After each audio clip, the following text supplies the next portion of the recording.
Hello friends, मैं आपका दोस्त नदीम हैदर। इस वीडियो के अंदर हम देखेंगे सीपीसी के अंदर ऑर्डर 2 के रूल 1 और रूल 2 के बारे में। तो आइए स्टार्ट करते हैं। सबसे पहले हम देखते हैं रूल 1, ऑर्डर 2 का रूल 1। देखिए, जो ऑर्डर 2 है वो फ्रेम ऑफ सूट के बारे में बात कर रहा है।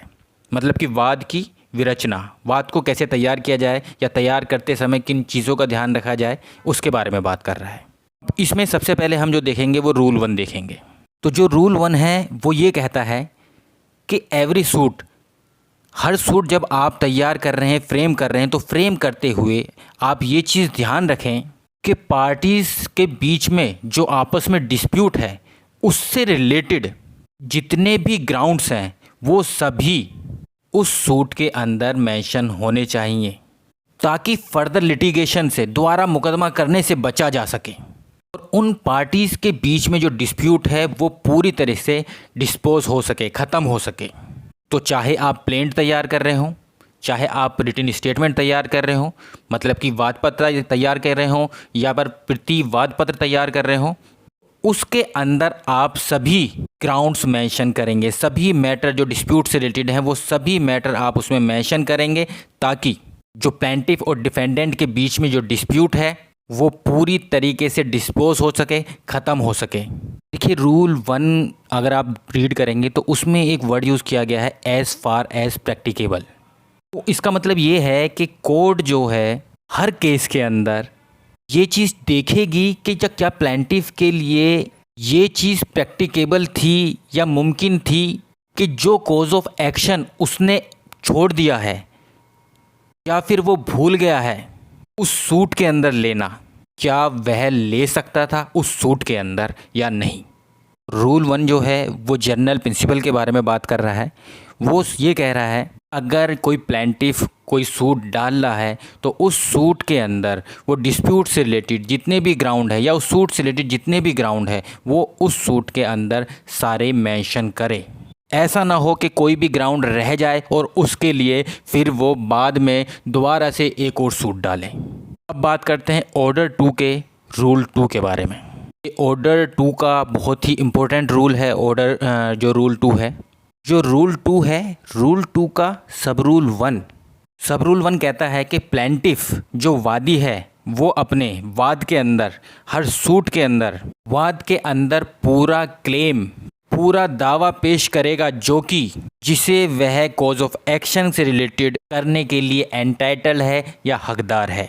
सिंपल सी चीज़ है कि अगर कोई वादी जो प्लेंटिफ है वो कोई केस कर रहा है, सूट डाल रहा है, तो वो उस सूट के अंदर उस कॉज ऑफ एक्शन से रिलेटेड, उस वाद हेतुक से रिलेटेड जो होल क्लेम है, पूरा जो क्लेम है उसे मांगेगा या इंक्लूड करेगा अपने वाद पत्र के अंदर। हाँ, परंतु अगर जो वो प्लेंटिफ है, जो वादी है, वो अगर उस क्लेम का कुछ पार्ट, कुछ पोर्शन रिलिंक्विश, मतलब उसको छोड़ना चाहे, किसी पोर्शन को, किसी पार्ट को, तो वो छोड़ सकता है। जो रूल 2 है उसका सब रूल 1 जो है वो एक जनरल बात कह रहा है कि अगर कोई वादी प्लेंटिफ कोई सूट डाल रहा है तो अपने उस सूट के अंदर वो क्लेम जो है पूरा क्लेम मांगेगा। पर अगर वो प्लेंटिफ जो है, जो वादी है, वो अपने उस क्लेम के कुछ पोर्शन को, कुछ हिस्से को छोड़ना चाहे तो वो छोड़ सकता है, वो उसकी मर्ज़ी है। एग्जाम्पल के तौर पे बात करें, ए ने बी को 50,000 रुपये का लोन दिया, पर जो ए है जब वो बी के अगेंस्ट उस लोन को रिकवरी के लिए जब सूट डालता है तो वो बस 40,000 रुपये का जो है उसके अगेंस्ट डालता है, 10,000 रुपये वो छोड़ देता है। रूल 2 का जो सब रूल 1 है वो यही कहता है कि उसको करना तो 50,000 का चाहिए, पर उसकी मर्ज़ी है, प्लेंटिफ की मर्ज़ी है, वो चाहे तो किसी पोर्शन को, अपने क्लेम के उस पोर्शन को छोड़ सकता है। जैसे कि यहाँ पर ए ने 10,000 रुपये छोड़ दिए हैं, जबकि उसका होल क्लेम कितने का है, वो 50,000 रुपये का है। सिर्फ ये एक जनरल बात कहता है। उसके बाद जो सब रूल 2 है वो इसी से रिलेटेड है। रूल 2 कहता है, अगर जो प्लेंटिफ है, जो वादी है, वो भूल गया है या फिर जानबूझ के अपने उस क्लेम के कुछ पोर्शन को छोड़ देता है तो उस पोर्शन से रिलेटेड वो बाद में केस नहीं कर सकता, सूट नहीं कर सकता। कि इसमें 2 बात कही गई हैं। एक पहले ओमिट बात की गई है, मतलब कि वो गलती से वो भूल गया, रह गया, या दूसरा कहा गया इंटेंशनली, वो जानबूझ के छोड़ रहा है। दोनों ही केस में जो क्लेम का जो पोर्शन छोड़ा जाएगा या भूला जाएगा उस प्लेंटिफ के द्वारा, उस पोर्शन के लिए, उस क्लेम के उस हिस्से के लिए वो दोबारा फर्दर सूट नहीं कर सकता, दाखिल नहीं कर सकता, फाइल नहीं कर सकता केस।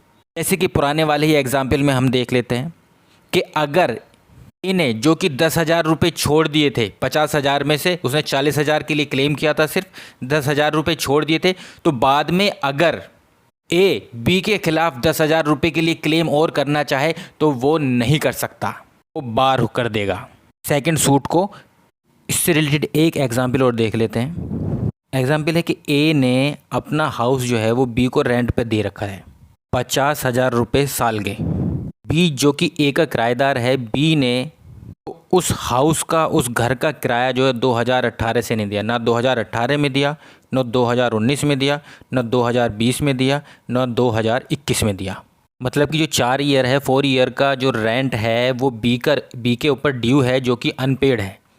2022 में जो ए है वो बी के ऊपर सूट फाइल करता है रेंट को रिकवर करने के लिए, जो कि वो मेंशन करता है 2018 और 2021 का। वो 2019 और 2020 का जो रेंट है वो मेंशन नहीं करता अपने सूट के अंदर। वो इन दोनों ईयर का रेंट जो है वो छोड़ देता है मेंशन करना। अगर ए आगे चलकर 2019 और 2020 के लिए भी अगर रेंट ड्यू है उसके लिए अगर केस करना चाहे तो वो नहीं कर सकता है अब, क्योंकि जो ऑर्डर 2 है, ऑर्डर 2 का रूल 2 का जो सब रूल 2 है यही कहता है कि अगर किसी पर्सन ने जानबूझ के, इंटेंशनली या फिर गलती से उससे छूट गया, ओमिट हो गया, वो भूल गया, तो भी वो उस क्लेम के उस पोर्शन को जो कि वो भूल गया है या छूट गया है उसके लिए आगे सूट फिर से दोबारा से फर्दर सूट फाइल नहीं कर सकता। असल में जो ऑर्डर 2 है उसका रूल 2 है वो कार्डिनल प्रिंसिपल ऑफ लॉ के ऊपर जो है डिपेंड करता है। उसके बेस पर जो ऑर्डर 2 रूल 2 है वो बना हुआ है। जो कार्डिनल प्रिंसिपल ऑफ लॉ है वो कहता है कि defendant should not be vexed twice for the same cause, मतलब एक ही कारण से, एक ही वजह डिफेंडेंट को परेशान नहीं किया जाएगा दोबारा। तो इस प्रिंसिपल का जो यूज़ हो रहा है इस प्रोविज़न के अंदर चीज़ को काउंटर करने के लिए हो रहा है। एक तो स्प्लिटिंग अप ऑफ क्लेम जो कि हम पढ़ चुके हैं ऑलरेडी सब रूल 2 में, रूल 2 के सब रूल 2 में हम पढ़ चुके हैं। स्प्लिटिंग अप का मतलब कि आधा आधा करके आप जो है क्लेम, आज आधा आप क्लेम करें, बाद में आधा क्लेम करें। और दूसरा है स्प्लिटिंग अप ऑफ रेमेडीज़ जो कि हम आगे पढ़ेंगे, जो कि सब रूल 3 के बारे में है। एक रेमेडी हमने इस सूट में ले ली, अब दूसरी रेमेडी के लिए हम अलग मतलब कि केस और डाल लें, तो ऐसा नहीं हो सकता। इन चीज़ को काउंटर करने के लिए, इस चीज़ को रोकने के लिए जो ही ये प्रिंसिपल जो है इस प्रोविज़न पे अप्लाई होता है। एक केस लो है Virgo industry private limited versus venture tax solution private limited 2013 SCC 625। तो इस केस के अंदर जो सुप्रीम कोर्ट है, सुप्रीम कोर्ट ने यही कहा कि जो प्रोविज़न, ये ऑर्डर 2 का रूल 2 है, प्रोविज़न जो है ये 2 चीज़ों पे, 2 केस में अप्लाई होता है, 2 सिचुएशन में अप्लाई होता है। पहली सिचुएशन ये है कि अगर जो फर्स्ट सूट है, पहला जो सूट है दाखिल किया है वो डिस्पोज हो गया है और सेकंड सूट जो है फाइल किया जा रहा है उस केस में। दूसरी सिचुएशन है कि जो सेकंड सूट फाइल किया जा रहा है वो फर्स्ट केस जो सूट फाइल किया गया है उसकी पेंडेंसी के ड्यूरिंग जो है फाइल किया जा रहा है। मतलब कि अभी पहला सूट जो है वो पेंडिंग है, अभी वो डिस्पोज ऑफ नहीं हुआ है और उसके रहते हुए भी फिर से दूसरा जो है सूट फाइल कर दिया है। दोनों ही सिचुएशन में अगर जो कॉज ऑफ एक्शन है वो सेम है, जो वाद हेतुक है वो सेम है, तो प्रोविज़न ऑर्डर 2 रूल 2 अप्लाई होगा। देखिए कुछ कंडीशन देख लेते हैं कि किस कंडीशन में ये रूल जो है अप्लाई होगा, मतलब कि ऑर्डर 2 का रूल 2 अप्लाई होगा। तो इसकी 3 कंडीशन है, अगर ये तीनों कंडीशन सेटिस्फाई हो जाती हैं ऑर्डर 2 का रूल 2 अप्लाई होगा। 3 कंडीशन क्या क्या है? पहली कंडीशन है, कंडीशन ये है कि अगर जिस कॉज ऑफ एक्शन पे, जो जिस वाद हेतुक पर जो फर्स्ट सूट डाला गया था, प्रीवियस सूट डाला गया था, अगर उसी सेम कॉज ऑफ एक्शन पर दूसरा सूट, सेकंड सूट जो है डाला जा रहा है, पहले केस का और दूसरे केस का, दोनों का जो कॉज ऑफ एक्शन अगर सेम है, ये पहली कंडीशन है। दूसरी कंडीशन है दूसरी कंडीशन के उस कॉज ऑफ एक्शन से रिलेटेड अगर प्लेंटिफ जो है एक से ज़्यादा रिलीफ लेने के लिए एंटाइटल है, हकदार है। थर्ड कंडीशन है कि अगर जो प्लेंटिफ है बिना कोर्ट की परमिशन के उस रिलीफ के लिए जो कि वो भूल गया था या इंटेंशनली जानबूझ के उसने छोड़ दिया था, दूसरा सूट फाइल कर रहा है, तो अगर ये तीनों कंडीशन फुलफिल होती हैं तो ऑर्डर 2 का रूल 2 जो है वो अप्लाई होगा। मतलब वो पर्सन, वो प्लेंटिफ जो है सूट फाइल नहीं कर सकता है, वो बार हो जाएगा। एक तरीके से आप कह सकते हो कि रेस जुडिकाटा अप्लाई हो जाएगा, या फिर आप कह सकते हो जो सेक्शन 12 है वो अप्लाई होगा उस पर, क्योंकि जो रेस जुडिकाटा है वो भी बार करता है इस तरह के सूट की, और जो सेक्शन 12 है वो भी बार करता है। सॉरी, हमारा जो ऑर्डर 2 का जो हमारा रूल 2 है उसका सब रूल 3 रह गया था, तो उसको और देख लेते हैं। सब रूल 3 है वो बात करता है सेवरल रिलीफ के बारे में, मतलब कि जहाँ पर एक पर्सन को सेम कॉज ऑफ एक्शन से एक से ज़्यादा रिलीफ लेने के लिए वो एंटाइटल हो। तो जो सब रूल 3 है वो यही कहता है कि अगर कोई ऐसा प्लेंटिफ है, कोई पर्सन है जहाँ की वो सेम कॉज ऑफ एक्शन से, सेम वाद हेतुक से एक से ज़्यादा रिलीफ लेने के लिए एंटाइटल है, हकदार है, उसको चाहिए कि उस कॉज ऑफ एक्शन से रिलेटेड जितने भी रिलीफ हैं वो सब उसी सूट के अंदर जो है वो फाइल करें। पर अगर वो भूल जाता है कोई भी रिलीफ को क्लेम करने से, तो वो बाद में उस रिलीफ के लिए सूट फाइल नहीं कर सकता है, तो रिलीफ वो भूल गया है उसके लिए। सब रूल 3 में जो है लिखा हुआ है, मेंशन किया हुआ है, except without the leave of the court. तो अगर ये कह रहा है कि अगर कोर्ट की परमिशन ले ली है या कोर्ट की परमिशन मिल गई है कि इस रिलीफ के लिए आप बाद में केस फाइल कर सकते हैं, तो वो ऐसा कर सकता है। पर अगर कोर्ट की परमिशन नहीं मिली है, कोर्ट ने परमिशन नहीं दी है, तो उस केस में वो उस रिलीफ के लिए क्योंकि वो भूल गया है दोबारा उसके लिए सूट फाइल नहीं कर सकता। एग्जाम्पल के तौर पे अगर हम इसे समझें, हमने एक एग्जाम्पल लिया था ए और बी वाला, जिसमें ए ने अपना हाउस जो है वो बी को रेंट पर दे रखा था। तो हम उसी एग्जाम्पल को देख लेते हैं। ए ने अपना हाउस जो है वो बी को रेंट पर दे रखा है और बी ने 4 साल से उसका रेंट पे नहीं किया है। अब ए जो है जब बी पर सूट फाइल करता है तो वो इससे रिलेटेड 2 रिलीफ मांग सकता है कोर्ट से। पहला रिलीफ कि जो उसका रेंट ड्यू है बी पर, वो रेंट दिलवाया जाए, जो कि बी ने नहीं दिया, अभी तक किराया नहीं दिया है। दूसरा रिलीफ मांग सकता है वो कि अगर वो रेंट पे नहीं कर रहा है या जो भी है, तो वो उसको खाली कराने के लिए कि वो उसका घर, बी जो है उसका घर खाली कर दे। इजेक्टमेंट से रिलेटेड जो है वो डाल सकता है, रिलीफ मांग सकता है। तो दोनों रिलीफ मांग सकता है। सपोज करिए उसने एक रिलीफ जो है वो मांग लिया, एक रिलीफ नहीं, दूसरा रिलीफ नहीं मांगा, तो उस केस में वो जो रिलीफ उसने छोड़ दिया वो उसके लिए दोबारा से सूट फाइल नहीं कर सकता बी के ऊपर।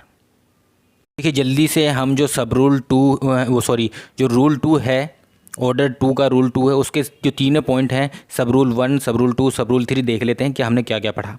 कि सब रूल 1 में हमने देखा कि इसमें एक जनरल प्रिंसिपल हमने देखा कि प्लेंटिफ अगर सूट फाइल कर रहा है तो उसके अंदर वो होल क्लेम, पूरा क्लेम मांगेगा अपना, और अगर वो चाहे, वो प्लेंटिफ की मर्ज़ी है, वो अपने उस क्लेम को, उस क्लेम के कुछ पोर्शन को छोड़ सकता है। इनक्विश के बारे में हमने इसमें पढ़ा।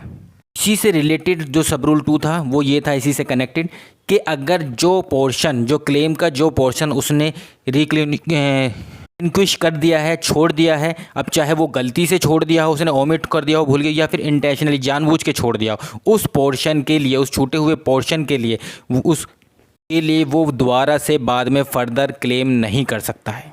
तीसरा सब रूल हमने पढ़ा, तीसरे सब रूल में ये था कि अगर सेम कॉज ऑफ एक्शन से अगर एक से ज़्यादा रिलीफ आप ले सकते हो, प्लेंटिफ एक से ज़्यादा रिलीफ मांग सकता है, और अगर वो कोई रिलीफ भूल जाता है लेना, तो उस भूले हुए रिलीफ के लिए वो दोबारा से जो है क्लेम नहीं फाइल कर सकता, दोबारा से सूट फाइल नहीं कर सकता। मतलब देखिए जो ऑर्डर 2 का रूल 2 है, इसके लिए ज़रूरी है कि कॉज ऑफ एक्शन सेम होना चाहिए, तभी ये अप्लाई होगा।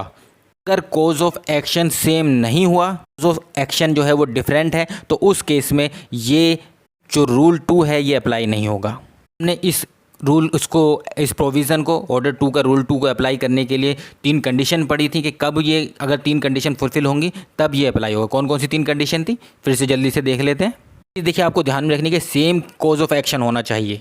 अगर वाद हेतुक जो है वो सेम होगा, क्लियर, मतलब सिमिलर सिमिलर होगा तो मतलब नहीं है, सिमिलर पे ये नहीं, ये सेम पर अप्लाई होगा, सेम कोज ऑफ एक्शन पर।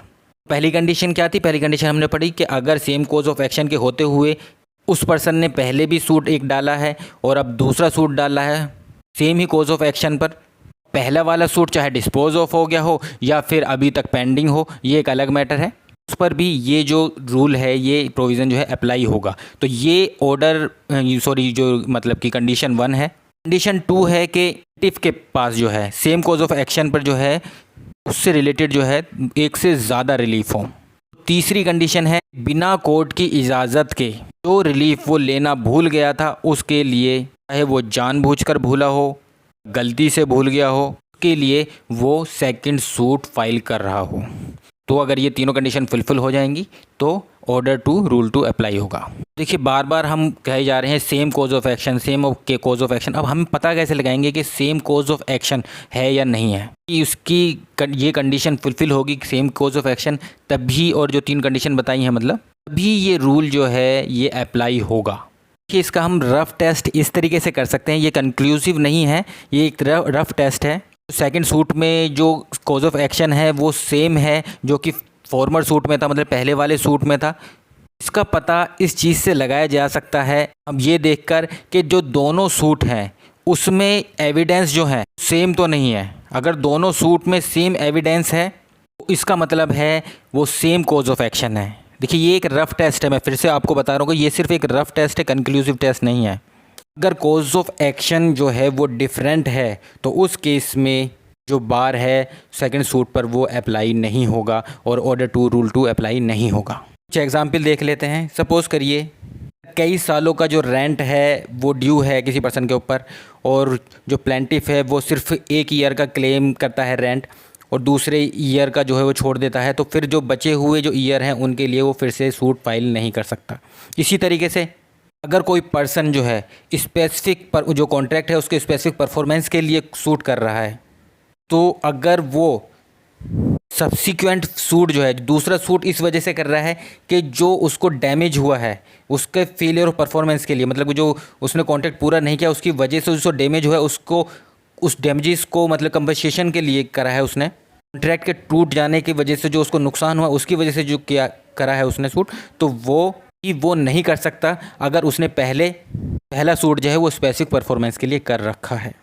पर अगर किसी पर्सन ने किसी ज़मीन को बेचने के लिए या उससे रिलेटेड उसको ट्रांसफ़र करने से रिलेटेड एक्सचेंज हो या फिर सेल हो, उससे रिलेटेड ट्रांसफ़र करने से रिलेटेड कोई भी स्पेसिफिक परफॉर्मेंस का कॉन्ट्रैक्ट कर रखा है, स्पेसिफिक परफॉर्मेंस के कॉन्ट्रैक्ट के स्पेसिफिक परफॉर्मेंस के लिए कोई सूट फाइल कर रखा है और वो सूट जो है वो डिसमिस हो जाता है, तो उस केस में वो पर्सन जो कंसिडरेशन मनी है उसके रिटर्न के लिए जो है सूट फाइल कर सकता है। इसी तरीके से अगर कोई सूट जो है इजेक्टमेंट से रिलेटेड चल रहा है, किसी ने कोई हाउस कोई प्रॉपर्टी लीज पर ले रखी है डिफेंडेंट ने और उसके इजेक्टमेंट से रिलेटेड उसको निकालने से रिलेटेड किसी पर्सन ने सूट फाइल कर रखा है, तो जो सब्सिक्वेंट सूट है दूसरा सूट अगर वो टाइटल बेस पे होगा तो वो उसको बार नहीं किया जाएगा, मतलब पहले सूट से दूसरा सूट जो है बार नहीं होगा। इसी तरीके से अगर किसी पर्सन ने रेंट के एनहांसमेंट के लिए, रेंट को बढ़ाने के लिए, किराए को बढ़ाने के लिए कोई सूट फाइल कर रखा है, तो ये सूट जो है दूसरा सूट जो कि रिकवरी रेंट का जो ओरिजिनल फिक्स मतलब कि रेंट है उसकी रिकवरी के लिए सूट डालने के लिए नहीं रोक मतलब डालने से नहीं रोकेगा। के साथ साथ ये जो रूल है ये उस पर भी अप्लाई नहीं होगा कि अगर कोई रिलीफ जब पहला सूट डाला गया था जब एग्जिस्ट नहीं करता था, मतलब वो रिलीफ जो है वो रिलीफ ही बाद में एग्जिस्ट करता है, बाद में ही एग्जिस्टेंस में आया है, या फिर जो पेटिशनर है वो पहले सूट में उस रिलीफ को क्लेम नहीं कर सकता था, मैं बोल रहा हूँ कि उस रिलीफ को क्लेम नहीं कर सकता था, उस केस में जो ये रूल है वो अप्लाई नहीं होगा, मतलब कि वो सब्सिक्वेंट सूट दूसरा सूट जो है वो डाल सकता है, वो बार नहीं होगा। और ऑर्डर 2 रूल 2 से रिलेटेड एक चीज़ ये भी है कि ये सिर्फ सूट पर अप्लाई होगा, ये जो प्रोविज़न है ऑर्डर 2 रूल 2 सिर्फ सूट पर अप्लाई होगा, अपील पर, एग्जीक्यूशन प्रोसीडिंग पर, आर्बिट्रेशन प्रोसीडिंग पर या कोई भी पेटिशन डाली जा रही है अंडर आर्टिकल 226 इस पर आर्टिकल कॉन्स्टिट्यूशन के, तो इन पर अप्लाई नहीं होगा, सिर्फ और सिर्फ ये जो है सूट पर अप्लाई होगा। इस वीडियो के अंदर इतना ही। Thank you very much.